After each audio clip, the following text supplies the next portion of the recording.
Pagi itu kabut tipis masih menyelimuti sawah desa Karangjati. Matahari baru muncul malu-malu di ufuk timur. Pak Syamsul berdiri di belakang rumahnya, menatap sebidang lahan kosong yang dipenuhi rerumputan liar.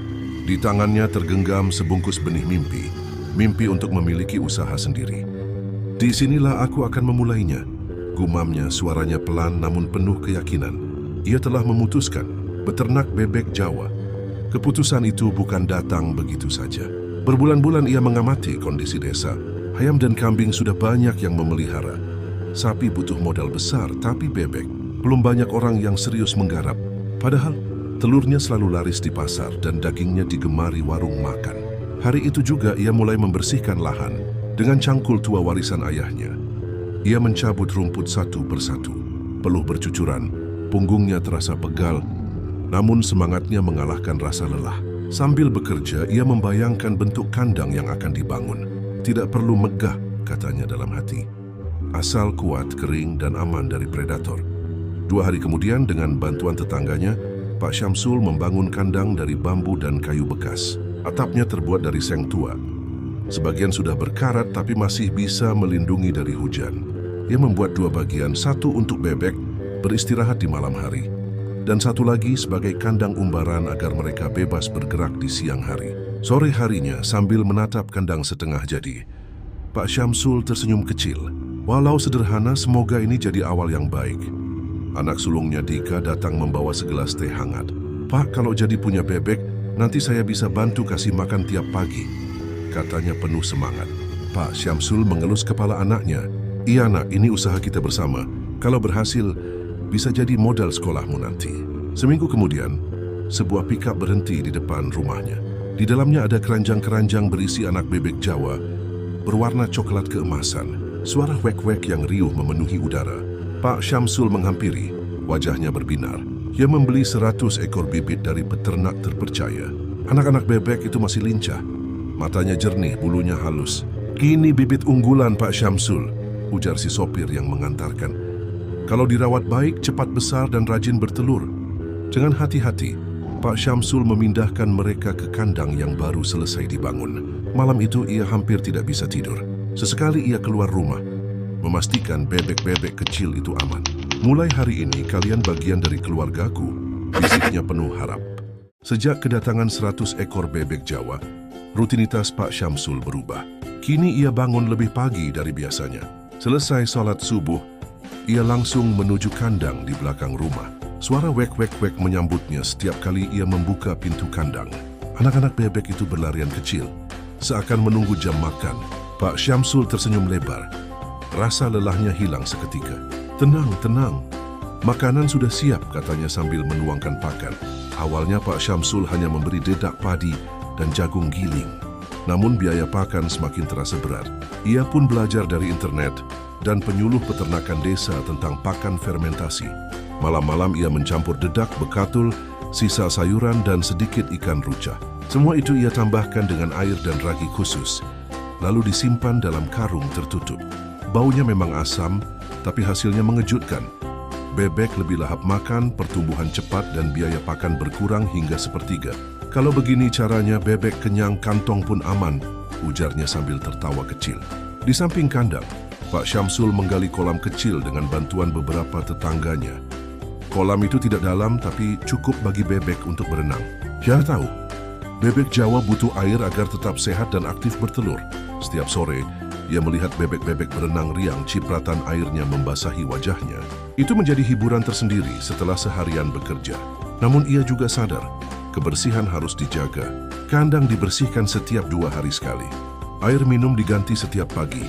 Bebek yang terlihat lemas atau bulunya kusam, segera ia pisahkan. Kalau satu sakit, bisa menular ke semua. "Jangan sampai," katanya pada istrinya, Bu Mariam. Suatu hari, seorang penyuluh peternakan desa, Pak Hadi, datang berkunjung. Ia melihat kondisi kandang, kolam, dan pakan. "Bagus Pak Syamsul, tapi jangan lupa vaksin. Bebek rentan flu unggas. Kalau satu kena bisa habis semuanya." Sejak hari itu, Pak Syamsul disiplin memberi vaksin dan obat cacing sesuai jadwal. Ia juga mencatat semua pengeluaran dan perawatan di sebuah buku tulis usang. "Catatan ini penting," ucapnya sambil menulis. Supaya aku tahu mana yang untung, mana yang rugi malam itu. Setelah semua pekerjaan selesai, Pak Syamsul duduk di kursi bambu, menatap kandang yang tenang. Bebek-bebek kecil sudah tertidur. Hanya sesekali terdengar suara pelan. Bu Mariam datang membawa kopi hangat. "Kape ke Pak?" tanyanya. "Kape, iya.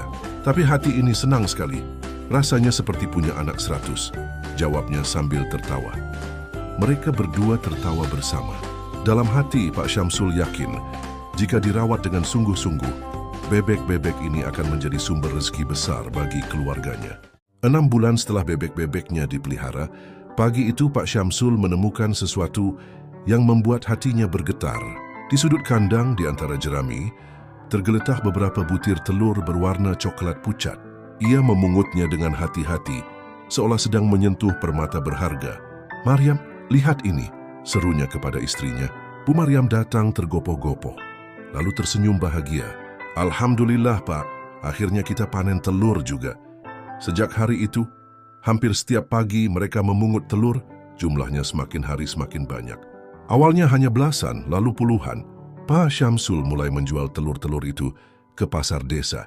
Hasilnya memang belum besar, tapi cukup untuk membeli pakan dan menabung sedikit. Anak sulungnya, Dika, yang sedang kuliah di kota, memberi ide. "Pak, Bu, kenapa nggak coba bikin telur asin? Di kota harganya lebih mahal loh." "Halo, Dah, saya bisa bantu jual lewat internet." Pak Syamsul awalnya ragu, tapi kemudian mencoba. Ia merendam telur dalam air garam dan abu gosok, menunggu beberapa hari. Saat dicoba, rasanya gurih dan lezat. Tetangga yang mencicipi langsung ketagihan. "Pak, buat lagi dong, saya beli 5 butir," kata salah satu tetangganya. Dari situ, usaha telur asin mulai berjalan. Mereka memberi merek sederhana, Telur Asin Pak Syamsul. Dika memotret produk, mengunggahnya ke media sosial, dan pesanan mulai datang dari luar desa. Beberapa bulan kemudian, sebagian bebek yang tidak produktif mulai dijual ke pedagang daging. Awalnya Pak Syamsul hanya melepas beberapa ekor. Namun ketika seorang pemilik warung sate bebek datang dan menawarkan kontrak pembelian rutin, ia menyadari satu hal, bebek pedaging juga ladang emas. "Pak, kalau ada bebek umur 3 bulan, saya siap ambil tiap minggu," ujar pemilik warung. Sejak saat itu, Pak Syamsul mulai membagi usahanya. Ada kelompok bebek untuk petelur, dan ada pula untuk pedaging. Bebek afkir yang sudah tidak bertelur pun bisa dijual untuk daging, sehingga tidak ada yang terbuang. Suatu sore, Bu Mariam mengolah daging bebek sisa untuk lauk. Ia mencoba membuat abon dari daging yang disuir halus dan digoreng kering. Rasanya gurih, aromanya harum dan tahan lama. "Pak, kalau ini dijual pasti laris," ujarnya sambil menyodorkan toples abon bebek. Pak Syamsul mencoba sejumput, matanya berbinar. "Enak sekali, bisa kita jadikan produk turunan." Sejak itu, usaha keluarga kecil ini berkembang. Telur segar untuk pasar, telur asin premium untuk pelanggan kota, bebek pedaging untuk restoran, abon dan bebek frozen untuk tambahan pendapatan. Dengan semakin banyaknya produk, nama Pak Syamsul mulai dikenal. Dari pasar desa ke pasar kecamatan, hingga pesanan dari restoran di kota. Bahkan ada pelanggan yang rela datang jauh-jauh hanya untuk membeli telur asin buatannya. Suatu malam sambil menghitung hasil penjualan, Pak Syamsul menatap istrinya. "Mariam, dulu aku hanya bermimpi punya usaha. Kini ternyata dari seekor bebek, kita bisa dapat banyak sekali rezeki. Telur, daging, bahkan olahannya." Bu Mariam mengangguk sambil tersenyum. "Asal kita mau belajar, semuanya bisa jadi jalan." Seiring bertambahnya jumlah bebek, Pak Syamsul mulai merasakan satu hal. Biaya pakan adalah pengeluaran terbesar. Setiap bulan, hampir separuh hasil penjualan telur habis hanya untuk membeli pakan dan vitamin. Suatu malam ia duduk di teras rumah sambil mencatat di buku usang miliknya. Pakan dedak and jagung, 2.500 obat and vitamin, 500 listrik and air, 200 tenaga tambahan, Rindo Residove. Kalau begini terus, untung hanya sedikit, keluhnya pada Bu Mariam. Namun ia tidak menyerah. Ia mencari cara agar biaya lebih efisien tanpa mengorbankan kesehatan bebek. Pak Syamsul mulai menerapkan beberapa strategi. 1. Pakan fermentasi skala besar. Ia mencampur dedak, bekatul, sisa sayuran dari pasar, dan ikan rucah menjadi pakan fermentasi. Biaya pakan turun 30%, tapi nutrisi tetap terjaga. 2.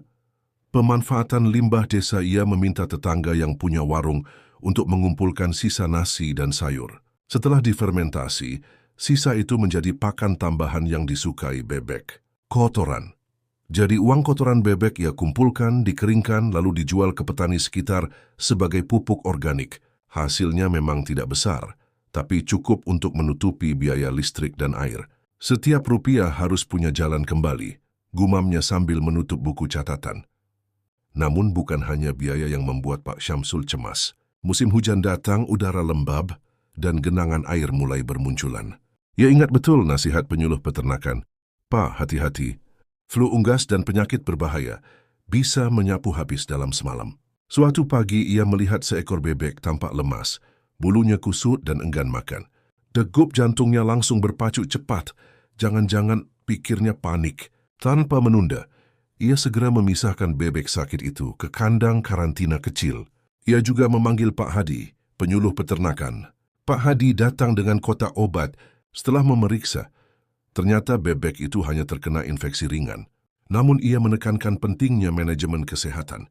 Vaksinasi rutin dilakukan sejak bebek masih kecil, dilanjutkan tiap beberapa bulan.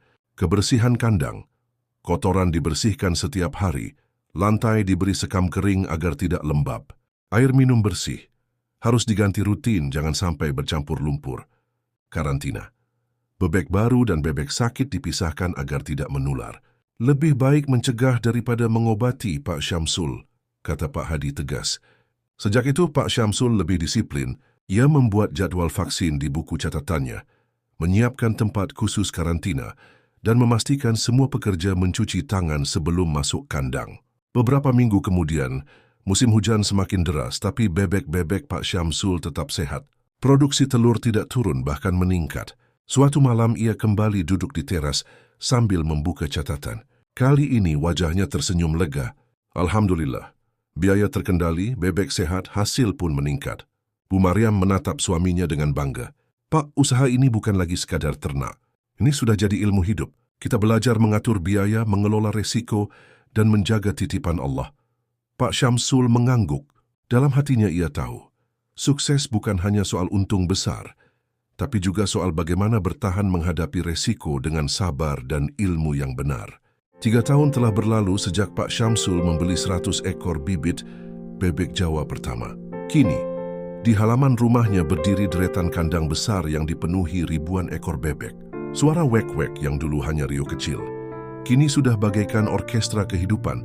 Rumahnya yang dulu reot telah direnovasi menjadi rumah tembok sederhana tapi kokoh. Anak sulungnya Dika berhasil lulus kuliah dengan biaya dari hasil usaha bebek. Bahkan kini, ia membantu ayahnya mengelola pemasaran online. Sementara anak bungsunya, Aisyah, bisa sekolah dengan tenang tanpa kekhawatiran biaya. Warga desa sering datang untuk belajar beternak dari Pak Syamsul. Ia tidak pernah pelit berbagi ilmu. Kalau kita saling bantu, semua bisa maju, katanya setiap kali memberi arahan. Suatu sore saat ia duduk di balai bambu depan rumah bersama beberapa pemuda desa yang ingin belajar beternak, Pak Syamsul membagikan tips suksesnya. Suaranya tenang, matanya penuh keyakinan. Mulai dari kecil, jangan takut gagal. Aku dulu hanya punya 100 ekor. Jangan langsung ingin ribuan. Belajar dulu cara merawat, baru kembangkan. 2 pakan adalah kunci. Biaya pakan itu paling besar. Kalau bisa bikin pakan fermentasi atau pakai sisa sayur, biaya bisa hemat, tapi hasil tetap bagus. 3, jaga kesehatan bebek. Kandang bersih, air bersih, vaksin teratur. Ingat, 1 bebek sakit bisa menular ke semua. Pattern catat semua pengeluaran dan hasil, biar tahu mana untung, mana rugi. Jangan asal jalan, usaha butuh perhitungan. 5, olah produk. Jangan hanya jual mentah. Telur segar bagus, tapi kalau jadi telur asin atau abon, nilainya naik berkali lipat. 6, pemasaran itu penting. Pasar bukan hanya di desa. Gunakan media sosial, jalin kerjasama dengan warung, restoran, bahkan hotel. 7, sabar dan konsisten. Ternak itu butuh waktu. Jangan buru-buru putus asa kalau belum untung. Rezeki datang kalau kita tekun. Matahari senja berwarna keemasan memantul di permukaan kolam bebek. Pak Syamsul duduk bersama Bu Mariam, menatap bebek-bebek berenang riang. Di wajahnya terpancar kedamaian. Bu, ingat nggak dulu kita hanya punya kandang bambu reyot? Tanya Pak Syamsul sambil tersenyum. Bu Maryam mengangguk, ingat Pak, dan sekarang kita bisa hidup lebih baik karena kerja keras dan kesabaran. Pak Syamsul menatap langit yang mulai temaram. Bagi saya, sukses itu bukan sekadar punya uang. Sukses itu saat bisa membahagiakan keluarga, berbagi ilmu dengan orang lain, dan tetap merasa cukup dengan apa yang Allah beri. Suara azan maghrib berkumandang. Bebek-bebek berhenti ribut seakan ikut khusyuk. Pak Syamsul berdiri, meraih tangan istrinya. Dengan langkah mantap, mereka berjalan pulang. Di hatinya ia tahu, perjalanan panjang bersama bebek Jawa telah memberinya bukan hanya keuntungan, tapi juga makna hidup yang sesungguhnya.